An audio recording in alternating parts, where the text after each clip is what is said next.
یہ خانقاہ فضلیہ یہ بھی عشق کی دکان ہے، یہ بڑا سٹور ہے، لاکھوں لوگوں نے فیض پایا یہاں سے۔ حضرت قریشی رحمۃ اللہ علیہ نے اللہ کے نام پہ اپنا سب کچھ قربان کیا، قربانی بہت بڑی تھی۔ حضرت کا اصل وطن تو داؤد خیل تھا، پھر دل میں خیال آیا کیوں نہ بیت اللہ شریف حاضری دیں، حج کریں۔ چنانچہ خاندان کے سب لوگ مرد عورتیں بچے انہوں نے حج پہ جانے کا ارادہ کیا۔ پتہ یہ چلا کہ کراچی جاتے ہیں اور کراچی سے پھر سفینۃ الحجاج کے ذریعے جدہ جاتے ہیں، تو دل میں سوچا کہ جہاز والوں کی اپنی ترتیب ہوتی ہے، کیوں نہ ہم کوئی اپنی ترتیب بنائیں تاکہ نمازیں بھی اپنے حساب سے آرام سکون کے ساتھ سفر کریں۔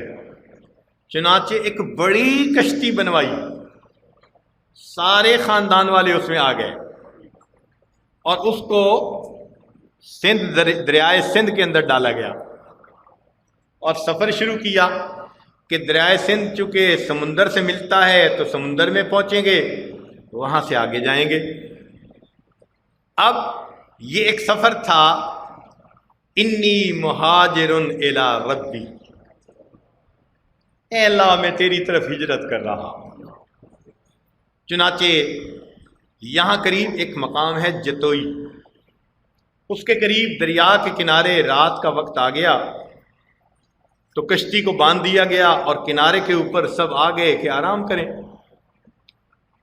اللہ رب العزت کی منشا تھی کہ رات کو کشتی کھل گئی یا کسی نے کھول دی، جب صبح اٹھے تو کشتی نہیں تھی۔ حیران ہو گئے کہ اب کیا کریں۔ جو بھائی تھے وہ کہنے لگے کہ ہم تو واپس اپنے وطن داؤد خیل جائیں گے۔ حضرت خواجہ فضل علی قریشی رحمۃ اللہ علیہ نے فرمایا کہ میں تو اللہ کے راستے میں نکل پڑا ہوں، اب اگر کشتی چلی گئی تو میں اسی جگہ پڑاؤ کروں گا۔ چنانچہ وہیں دریا کے کنارے آپ نے رہنا شروع کر دیا۔ جو قریب دیہات کے لوگ تھے انہوں نے دیکھا کہ بہت نیک لوگ ہیں، عورتیں پردے والی ہیں، متقی پرہیزگار ہیں، قریشی خاندان ہے اور دریا کے کنارے ہیں، تو انہوں نے کچھ دنوں کے بعد جا کر کہا کہ جی آپ یہاں رہنا چاہتے ہیں تو ہمارے زمین میں آ کر رہیں۔ چنانچہ حضرت وہاں تشریف لے آئے، ان لوگوں نے بھی اپنے مکان بنا لیے اور اس جگہ کا نام پڑ گیا فقیر پور۔ یہ پہلی بستی تھی جو بنی۔ پھر اس کے بعد کچھ سال کے بعد یہ جگہ جہاں ہم ہیں، حضرت خواجہ فضل علی قریشی رحمۃ اللہ علیہ کو یہ زراعت کے لیے ملی، تو حضرت نے اس بستی سے یہاں ہجرت فرمائی اور اس کا نام رکھا مسکین پور۔ تو حضرت یہاں پر کھیتی باڑی فرماتے تھے، لیکن اللہ کی شان کہ لوگ آتے تھے اور عشق کی پڑیاں لیا کرتے تھے۔ کتابوں میں لکھا ہے کہ حضرت ہل چلا دیتے تھے اور زمین کو برابر کرنے کے لیے جو کوئی آلہ ہوتا ہے وہ نہیں تھا، تو جو لوگ حضرت سے بیعت ہوتے تھے ان پہ جذب طاری ہو جاتا تھا، وہ اوپر لیٹتے تھے، زمین برابر ہو جاتی تھی۔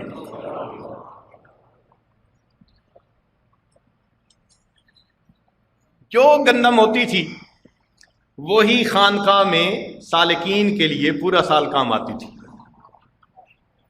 چنانچہ ایک مرتبہ گندم کاٹی گئی اور اس کو لا کر مسجد کے صحن میں ڈالا گیا۔ اب صبح کے بعد مشورے میں طے ہوا کہ اس کو گھر پہنچایا جائے، جو گندم رکھنے کی جگہیں ہیں بڑی بڑی۔ بہت سارے نوجوان تھے، دیہاتی لوگ تھے، انہوں نے بالٹیاں لیں اور اس کو بھرنا شروع کیا اور سر پہ اٹھا اٹھا کے اندر پہنچاتے رہے۔ ظہر کا وقت ہو گیا، گندم جیسی تھی ویسی کی ویسی ہی رہی۔ حضرت خواجہ محمد المالک صدیقی رحمۃ اللہ علیہ اللہ نے ان کو بہت عقل عطا فرمائی تھی، سمجھ عطا فرمائی تھی، اس لیے حضرت قریشی رحمۃ اللہ علیہ ان کو خلیفہ صاحب فرماتے تھے، باقی سب خلفاء کو نام لے کر پکارتے تھے، اور حضرت صدیقی رحمۃ اللہ علیہ کو خلیفہ صاحب فرماتے تھے۔ تو لوگوں نے ان سے کہا کہ جی گردنیں تھک گئی ہیں، گندم ختم ہونے کا نام نہیں لیتی۔ تو حضرت صدیقی رحمۃ اللہ علیہ آئے اور آ کے انہوں نے عرض کیا کہ حضرت ایک بات عرض کرنا چاہتا ہوں۔ حضرت قریشی رحمۃ اللہ نے فرمایا بتاؤ کہ حضرت جو برکت یہاں ظاہر ہو رہی ہے یہ اندر جا کے بھی تو ظاہر ہو سکتی ہے، جو برکت یہاں ظاہر ہو رہی ہے یہ اندر جا کے بھی تو ظاہر ہو سکتی ہے۔ تو حضرت قریشی رحمۃ اللہ نے فرمایا بھائی کیا مقصد، حضرت صبح سے لوگ لگے ہوئے ہیں، گندم ویسی کی ویسی کیسے ختم ہوگی؟ حضرت قریشی رحمۃ اللہ نے فرمایا چلو میں بھی ساتھ اٹھاتا ہوں۔ جتنے لوگ تھے سب نے اٹھائی اور ایک ہی وقت میں گندم صحن سے اندر پہنچ گئی۔ اب اس گندم کو پیسنے کا انتظام حضرت نے گھر میں کیا ہوا تھا، چکی لگائی ہوئی تھی اور گہاں گندم پیسی جاتی تھی، مگر گندم پیستے تھے خود حضرت رات کے وقت ایک طرف آپ بیٹھتے تھے، ایک طرف اہلیہ صاحبہ بیٹھتی تھی، اماں جی بیٹھتی تھی، مگر اس کام کو اتنا خفیہ کیا جاتا تھا کہ کسی کو کانوں کان خبر نہ ہو۔ ایک مرتبہ جماعت کے کسی بندے نے ہلکا سا اشارہ کر دیا گندم پیسنے کے بارے میں، تو حضرت قریشی رحمۃ اللہ علیہ کو اتنا عجیب لگا کہ یہ راز آؤٹ کیسے ہوا، کئی دن تک تحقیق فرماتے رہے کہ بات نکلی کیسے۔ رات جب سب سالکین سو جاتے تھے تو اس وقت گھر کے اندر حضرت رحمۃ اللہ علیہ خود اور دوسری طرف اماں جی صاحبہ چکی چلاتے تھے، اور یہ گندم پیسی جاتی تھی سالکین کے لیے آٹا کے طور پر۔ اس زمانے میں سالکین تو ہوتے تھے، باقاعدہ مطبخ کا انتظام نہیں تھا۔ ایک بندہ تھا جس کو لانگری کہا جاتا تھا، مگر اس کے پاس نہ گھی ہوتا تھا، نہ مرچیں، نہ اور مسالے، نہ کبھی پکانے کی چیزیں ہوتی تھیں۔ تو روزانہ کا معمول تو یہ تھا کہ بچھانے کے لیے دسترخوان بھی نہیں ہوتا تھا۔ جب کھانے کا وقت ہوتا تو حضرت تشریف لاتے اور یوں دو قطاروں میں سب سالکین کو بٹھا دیا جاتا تھا، ایک ٹانگ اٹھی ہوتی تھی، ایک ٹانگ نیچے، جو سنت طریقہ ہے۔ اب جو ٹانگ نیچے ہوتی اس کے اوپر روٹی رکھ دی جاتی، ران کے اوپر، اور ہاتھ میں گڑ کی ڈلی دے دی جاتی، اس کے ساتھ روٹی کھا لی جاتی۔ اور کبھی وہ گڑ کی ڈلی بھی نہیں ہوتی تھی، کبھی کبھی ایسا ہوتا تھا کہ سالکین جاتے ویرانے میں قضائے حاجت کے لیے، تو وہاں پر ایک جھاڑی ہوتی ہے بہت کانٹوں والی، جس میں سال کے کسی خاص حصے میں چھوٹے چھوٹے پھول لگتے ہیں، وہ پھول لگے ہوئے ہوتے، تو سالکین وہ پھول توڑ کے نا گٹھڑی سی بنا کے وہ لے آتے، اور جس دن وہ پھول آ جاتے تو جو پکانے والے تھے وہ پانی میں ان پھولوں کو ڈال کے ان کو گلا لیتے تھے، نمک ہوتا تو ڈال دیتے ورنہ نہ، گھی ہوتا تو ڈال دیتے ورنہ بغیر گھی کے، مگر جس دن پھول بنتے تھے سالکین خوشیاں مناتے تھے اور ایک دوسرے کو کانوں میں بتاتے تھے آج بھتہ پک رہا ہے۔ یہ خوشی ہوا کرتی تھی کہ آج کھانے کو بھتہ ملے گا۔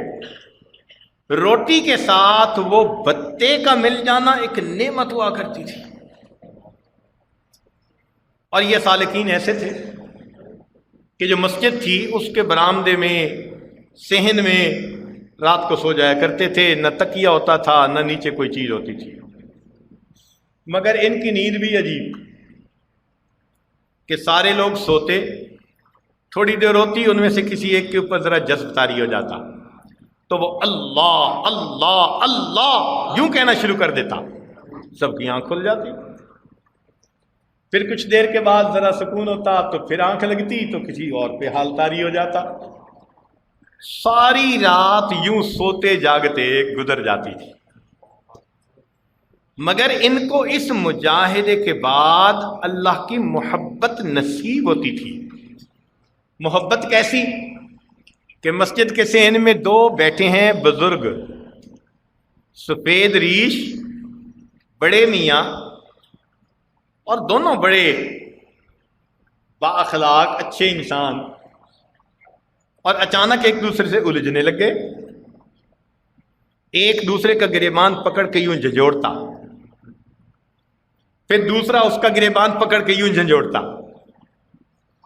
اب دونوں ایک دوسرے کے ساتھ مسجد کے صحن میں بیٹھے ایسے کر رہے ہیں.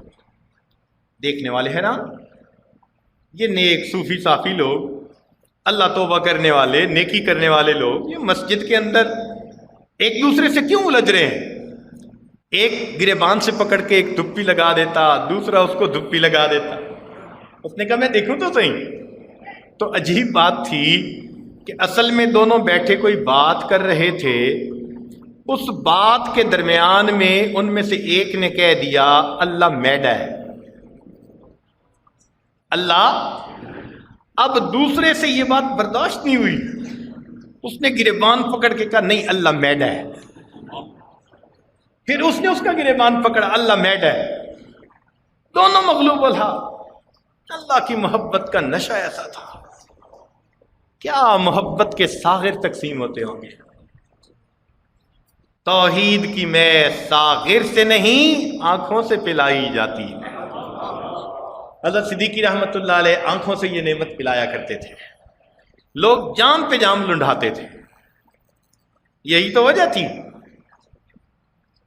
کہ مفتی اعظم ہند حضرت مفتی کفایت اللہ رحمت اللہ علیہ جیسی شخصیتیں بھی اسی خانقاہ کے اندر آ کر کچھ عرصہ قیام پذیر رہیں اللہ کی محبت پانے کے لیے. حضرت لاہوری رحمت اللہ علیہ تشریف لائے اور بڑے بڑے اکابرین. وجہ کیا تھی؟ اللہ کی محبت ملا کرتی تھی. اور واقعی اس کے ہم سب محتاج ہیں، اس کے ہم سب محتاج ہیں. تو یہ محبت یہاں ملتی تھی. اور ان خدام میں حضرت قریشی رحمت اللہ علیہ کا ایک عاشق صادق بھی تھا. کچھ بندے ہوتے ہیں اللہ ان کو خاص جذبہ دے دیتے ہیں. یہ واقعات حضرت مرشد عالم رحمت اللہ علیہ نے سنائے جو اب میں آپ کی خدمت میں عرض کروں گا. فرمانے لگے کہ وہ جو عاشق صادق تھا وہ تو بہت حضرت پہ قربان. ایک مرتبہ حضرت قریشی رحمت اللہ علیہ نے بیٹھے بیٹھے موت کے عنوان پہ گفتگو شروع کر دی. فقیرو، دنیا فانی ہے، ہم نے مرنا ہے، جانا ہے.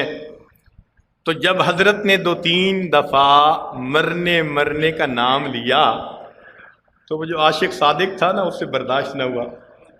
فرماتے ہیں کہ ہم نے دیکھا کہ وہ مجلس میں اٹھ کے آیا اور آ کے حضرت کے منہ پہ ہاتھ رکھ کے کہنے لگا چپ کرو پیرا کے مرون لائے. چپ کرو پیرا کے مرون لائے.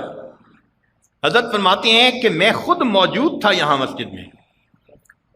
یہ مجذوب آدمی جو تھا ایک دفعہ حضرت کے پاس آیا، حضرت وہ سانپ آ رہا ہے، پکڑ کے لے آؤں؟ باتیں پورا مجمع حیران ہے. حضرت کو رحمت اللہ نے فرمایا ہاں لے آؤ. کہنے لگا وہ بھاگا گیا اور جس طرف جوتے پڑے تھے نا اتنا لمبا 2 گز کا سانپ وہ پکڑ کے لے آیا جیسے رسی اٹھا کے لاتے ہیں. اور قریب آ کے کہنے لگا حضرت اسے مار دوں یا چھوڑ دوں؟ حضرت نے فرمایا بھائی چھوڑ دو دور جا کے. وہ دور جا کے چھوڑ کے آ گیا. یہ اللہ کی محبت میں مست ایسے لوگ ہوتے تھے. ایک مرتبہ اس عاشق صادق نے اپنے گھر میں نا بیوی کو کہا ہوا تھا کہ گاؤں میں جہاں تمہیں خالص چھوٹی مکھی کا شہد ملے وہ خرید لینا، اکٹھا کر لینا، میں نے اپنے حضرت کو ہدیہ تحفہ دینا ہے. چنانچہ اس کی بیوی کو جہاں پتہ چلتا کہ فلاں جگہ شہد تھا وہ خرید لیتی. ایک مٹکے میں وہ شہد بھر گیا. وہ جی اپنے گھر سے لے کے چلا کہ میں اپنے شیخ کی خدمت میں ہدیہ اور تحفہ بھیجتا ہوں۔ اللہ کی شان کہ حضرت خواجہ فضل قریشی رحمۃ اللہ علیہ مسجد کے کمرے میں تشریف فرما تھے۔ وہ عاشق صادق آیا تو جیسے برآمدے سے اندر داخل ہوا اور شیخ پر نظر پڑی تو اب اپنے آپ کو قابو نہ رکھ سکا، بیلنس نہ رکھ سکا۔ تو جب بیلنس نہ رکھ سکا تو گڑا سارا نیچے، شہد مسجد کے فرش کے اوپر جو ہے وہ پھیل گیا۔ اب وہ تو اللہ اللہ کر رہا ہے، اور حضرت قریشی رحمۃ اللہ مسکرا کے فرماتے ہیں گڑے بھرن سہیلیاں رنگ رنگ دے گھڑے بھریا او دا جانیے جے دا توڑ چڑھے۔ حضرت یہ فرما رہے ہیں۔ ایک مرتبہ حضرت قریشی رحمۃ اللہ علیہ تبلیغ کے سفر میں نکلے تو پتہ چلا کہ بھئی یہاں سے ایک گاؤں بہت قریب ہے جس کا نام ہے دین پور۔ حضرت خواجہ غلام محمد دین پوری رحمۃ اللہ علیہ اس وقت وہ حیات تھے۔ حضرت قریشی رحمۃ اللہ علیہ نے مجلس میں کہا کہ میرا دل تو بڑا چاہتا ہے میں حضرت کی زیارت کروں، مگر یہ ساری جماعت ساتھ ہے اور پیر بن کے جانا مجھے اچھا نہیں لگتا، ادب کے خلاف نظر آتا، اس لیے میں نہیں جاتا۔ یہ بات جب حضرت خواجہ عبد المالک صدیقی رحمۃ اللہ نے سنی، ذرا قریب ہوئے، اب انہوں نے مشورہ دیا کہ حضرت ایک مشورہ ہے۔ کون سا؟ حضرت یہ جو آپ نے سر پہ امامہ رکھا ہوا ہے نا، یہ جو پٹھان خلفاء ہیں نا آپ کے منور چہرے والے گورے چٹے، یہ ان میں سے کسی کو پہنا دیں، اور یہ جو واسکٹ ہے یہ کسی اور کو پہنا دیں، اور یہ جو لاٹھی ہے یہ کسی تیسرے کو پہنا دیں، ٹوپی کر لیں، معمولی لباس، اور ان پٹھانوں کو آگے کر دیں کہ پیر یہ نظر آئیں، اور آپ پیچھے مجمع کے درمیان آرام سے چلتے ہوئے جائیں، مسافہ بھی ہو جائے گا، زیارت بھی ہو جائے گی۔ حضرت قریشی رحمۃ اللہ علیہ نے بڑا پسند کیا یہ مشورہ، فرمان لگے چلو چلتے ہیں۔ لو جی ایسا ہی ہوا، حضرت نے امامہ کسی کو دیا، صدری دوسرے کو، اور عصا تیسرے کو، اور ان شیوخ الحدیث حضرات کو یا مفتی حضرات کو ان کو آگے چلایا، اور حضرت پیچھے درمیان میں چلتے ہوئے یہ ساری جماعت دین پر پہنچی۔ اللہ کی شان، اللہ تعالیٰ اپنے پیاروں کو باتیں جتلا دیا کرتا ہے۔ جب یہ پہنچے تو کیا دیکھا کہ حضرت خواجہ غلام محمد رحمۃ اللہ علیہ اپنی جماعت کو لے کر بستی کے کنارے پر استقبال کے لیے کھڑے ہوئے ہیں۔ کوئی اطلاع نہیں دی گئی، مگر یہ ایک روحانی میسیجز ہوتے ہیں جو اللہ پہنچا دیتا ہے دلوں سے دلوں تک۔ اب جب دیکھا تو جماعت کے حضرات آگے گئے، اور جو آگے آگے حضرات تھے انہوں نے جا کے مصافحہ کیا۔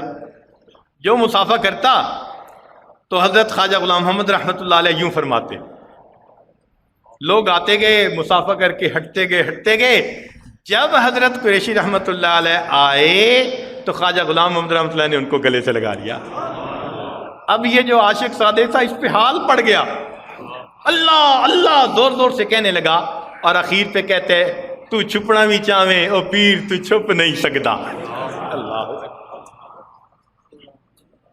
یہ اللہ کی محبت پانے والی جماعت ہوتی تھی۔ مجاہدے کرتے تھے، مشقتیں اٹھاتے تھے، مگر اس کے بدلے بڑی دولت لے کے یہاں سے جاتے تھے۔ ان کے دل اللہ کی محبت سے لبریز ہو جاتے تھے۔ یہ وہی خانقاہ ہے، ارادہ تھا مضمون کچھ اور کہنے کا، لیکن خانقاہ کے ان حالات کا بیان کرنا بھی ضروری تھا کہ ہمیں پتہ چلے کہ یہاں کون سی دولت تقسیم ہوتی رہی اور ہو رہی ہے، تاکہ اس کی طرف ہماری توجہ ہو۔ چنانچہ ہمارا مقصود یہاں آنے کا کیا ہے؟ اللہ کی محبت کو پانا، اور اس محبت کو پانے کے لیے اکابر نے بڑے سفر کیے۔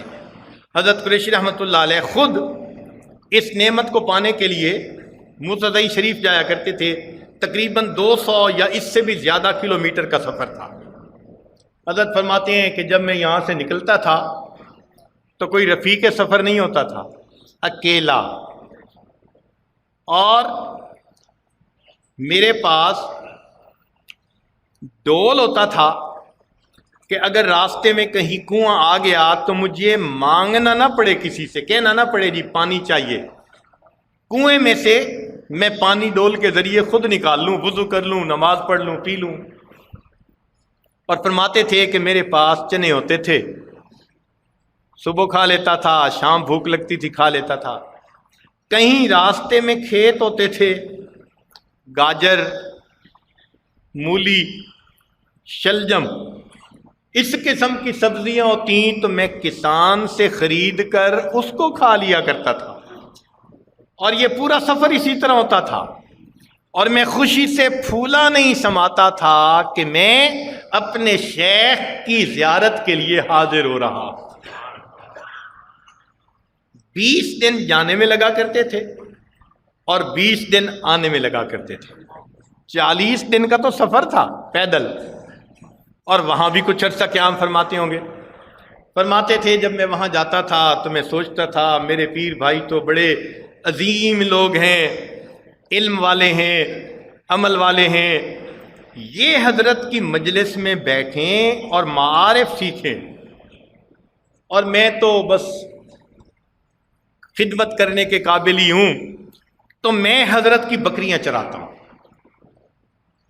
تو حضرت خواجہ سراج الدین رحمۃ اللہ علیہ کے ہاں جو بکریاں تھیں، میں ان کو لے کے بکریاں چرانے چلا جاتا تھا، بکریاں بھی چرتی تھیں، اور میں بھی گھاس توڑ توڑ کے ان کے منہ میں ڈالتا تھا کہ اور کھائیں، اور جب رات ہوتی تو گھاس کی گٹھڑی اپنے سر پہ بھی اٹھا کے لاتا تھا کہ واپس جا کے بھی یہ بکریاں کھائیں گی۔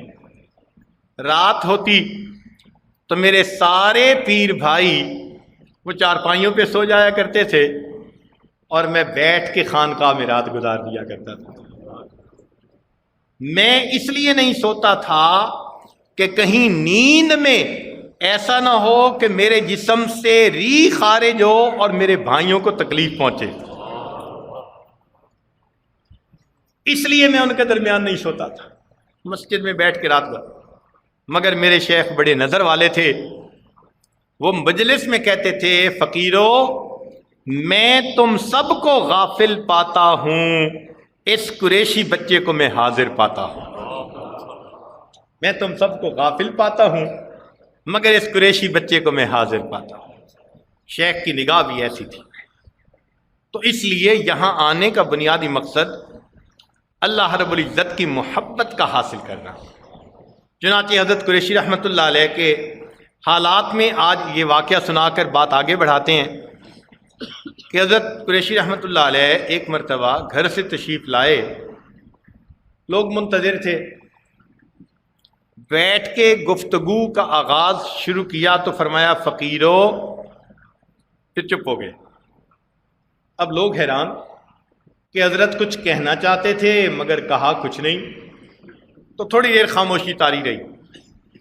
پھر حضرت نے سنانا شروع کر دیا، فقیرو ایک مرتبہ میرے پیٹ میں ہوا بہت جمع ہو گئی اور وہ پیٹ سے خارج ہی نہیں ہوتی تھی، میں چاہتا تھا کہ ہوا خارج ہو، نہیں ہوتی تھی، بسا اوقات ایسی طبیعت ہو جاتی ہے، بیماری ہو جاتی ہے کہ ہوا نکلنے کا راستہ ہی بھول جاتی ہے۔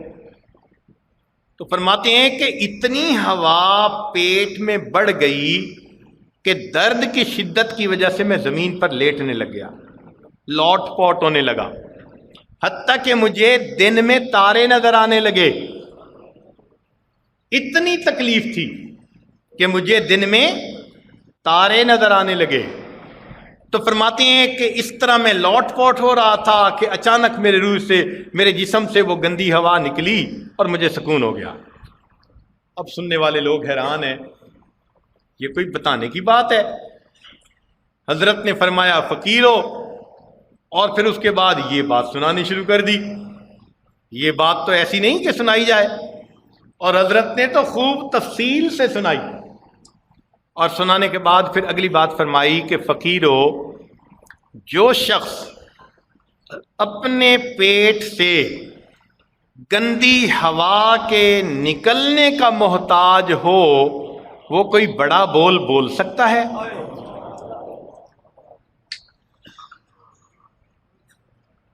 پہلے اینٹی بایوٹک دی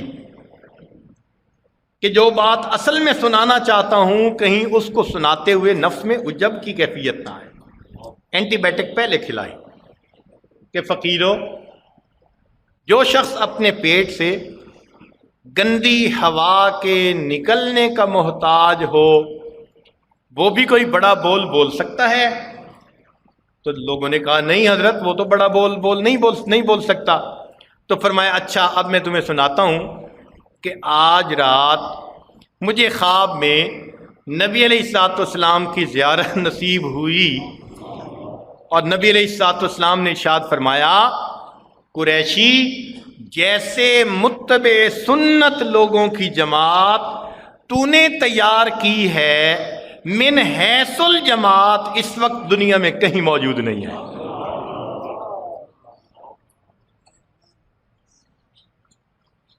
کہ آقا صلی اللہ علیہ وسلم کا دیدار نصیب ہوا اور میرے آقا اور سردار نے یہ فرمایا کہ قریشی جیسے متبع سنت لوگوں کی جماعت تو نے تیار کی ہے، ایسی متبع سنت لوگوں کی جماعت من حیث الجماعت کہیں موجود نہیں ہے۔ تو یہ عشق کی دکان، یہ محبت کی دکان ہے۔ آنے والے یہاں آتے تھے اور پی کے جاتے تھے، اور ان کے چہرے بتاتے تھے کہ یہ پی کے آیا ہے، زندگیاں بدل جاتی تھی۔ ہم بھی یہی میں پینے کے لیے یہاں آئے ہیں۔ تو محبت کے قابل فقط اللہ رب العزت کی ذات ہے، یہ اسی کو سجتی ہے کہ انسان اس سے محبت کرے،